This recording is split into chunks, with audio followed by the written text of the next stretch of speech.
महारानी कहते अपना गंदा मुख से इस प्रकार से शब्द कहते हो तुम्हें शर्म नहीं आती है? जो कि तुम अवधेश को बोल रही हो, मैं बता नहीं दूंगा। नहीं रानी, हम क्षत्रिय है, मिथ्या भाषण नहीं करते।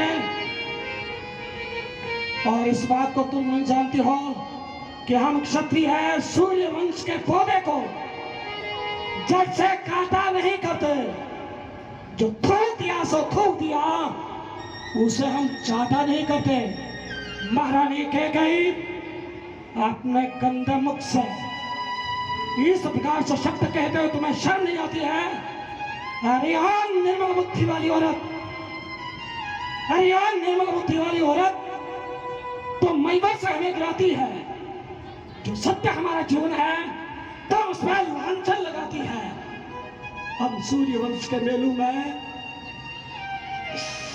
सुनते हैं, हम सूर्यवंश के मेलू में काली मां नहीं आने देंगे। अरे ये प्राण दे देंगे पर वचन ना जाने देंगे। क्या उलझन है, क्या उलझन है? अगर वरदान न दे तो धर्म हमारा जाता है,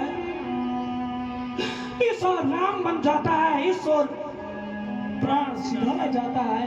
बेटे के प्यार दूर हो। दशरथ इस समय धर्म पर है, और मोह भलाई हो, मेरा उत्थान कर्म पर है। ममता गर्क हो जा दिल में, दिल ठंडा हो जा पहलू में। अरे ओ बूढ़ी आंखों की आशा, जा तू भी सो जा महलू में। रानी, अरे हम क्षत्रिय है क्योंकि रघुकुल रीत सदा चल आई। प्राण जाए पर वचन ना जाए। हम हमारे वचनों के लिए हमारे प्राणों की आहुति दे देंगे, परंतु हमारे वचनों को कभी आंच नहीं आने देंगे। इस बात को तुम अच्छे प्रकार से जानती है कि सब कुछ बलिदान धर्म पर है। मैं क्या, तू क्या, बच्चे क्या, सब कुछ बलिदान धर्म पर है। महारानी कह गई। महाराज, आप तो एक औरतों की तरह आंसू बहाने लगे। आप ही के कुल में हुए थे, सत्यवादी था राजा हरिश्चंद्र।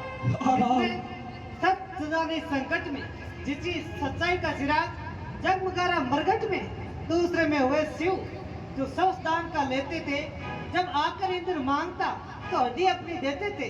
तीसरे में हुए दधीच जब रक्षा एक कबूतर के मांस तोलते थे अपने। मैं आपसे हरिश्चंद्र जैसा संसार का वास कब मांगती हूँ। मैं शिव और दधीचि जैसा हड्डी और मांस कब मांगती हूँ। मैं मांगती हूँ अपना खर्चा जो देना आपको वाजिब है। अगर हो उसी कुल में तो दे दो ये मुनासिब है। महारानी कह गई मेरा कुछ नहीं बिगड़ रहा है, मेरा कुछ नहीं बिगड़ रहा है। जो तू इस समय गर्म हो रही है, मुझे ललकार रही है, परंतु तू अपने ही हाथों से अपने ही पैरों पर कुल्हाड़ी मार रही है। तेरी जब ये गर्मी उतरेगी तो रानी तो अपने ही गर्मी पर रोएगी और पछताएगी। तू ये जानती है कि राम वन में चला जाएगा तो क्या भरत अयोध्या का राज्य ग्रहण करेगा? नहीं रानी, कभी नहीं।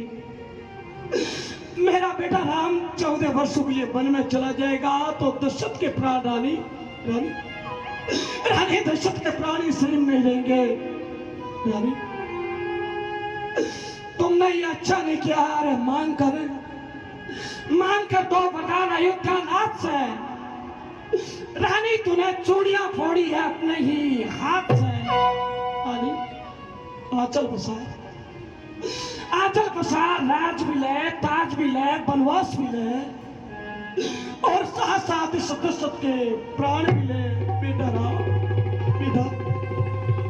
बेटा मैं तुम्हारे बगैर नहीं रह सकता हूँ। तुम अगर वन में चले जाओगे तो सच कहता हूँ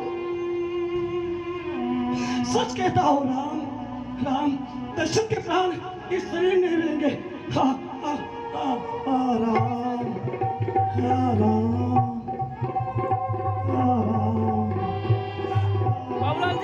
बाबूलाल जी महारानी जी, क्या बात है? दरबार का समय हो गया और महाराज अभी तक दरबार में नहीं पधारे, क्या कारण है? आप राम को भेजिए। जैसे